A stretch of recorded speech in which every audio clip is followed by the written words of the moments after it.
ಈಗ ಬೆಂಗಳೂರಿನ ಇತರ ಸುದ್ದಿಗಳನ್ನು ಫಟಾಫಟ್ ಅಂತ ನೋಡೋಣ. ಜಸ್ಟ್ ಫೈನಲ್ಲಿ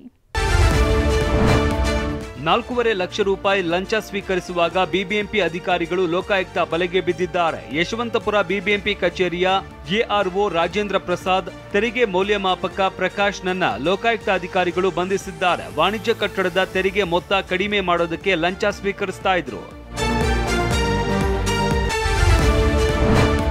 ಕೆಪಿ ಅಗ್ರಹಾರ ಸರ್ಕಾರಿ ಶಾಲೆಯಲ್ಲಿ ಪುಂಡ ಪೋಖರಿಗಳ ಹಾವಳಿ ಮಿತಿ ಮೀರಿದೆ. 400 ವಿದ್ಯಾರ್ಥಿಗಳು ಇರುವ ಶಾಲೆಯಲ್ಲಿ ಎಲ್ಲಾ ಮಹಿಳಾ ಶಿಕ್ಷಕಿಯರೇ ಇದ್ದು ಪ್ರತಿನಿತ್ಯ ಹೆದರಿ ಪಾಠ ಮಾಡುವಂತಾಗಿದೆ.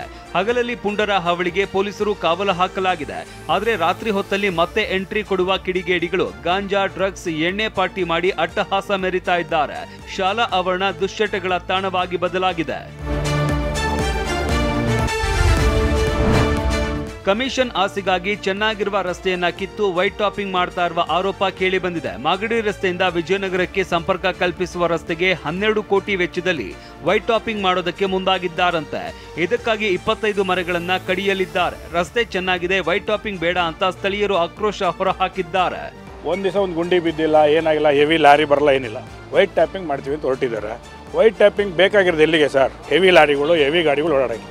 ಇಲ್ಲಿ ಸ್ಕೂಲ್ ಬಸ್ ಬಿಟ್ಟು ಬೇರೆ ಯಾವ ವೆಹಿಕಲ್ ಓಡಾಡಲ್ಲ.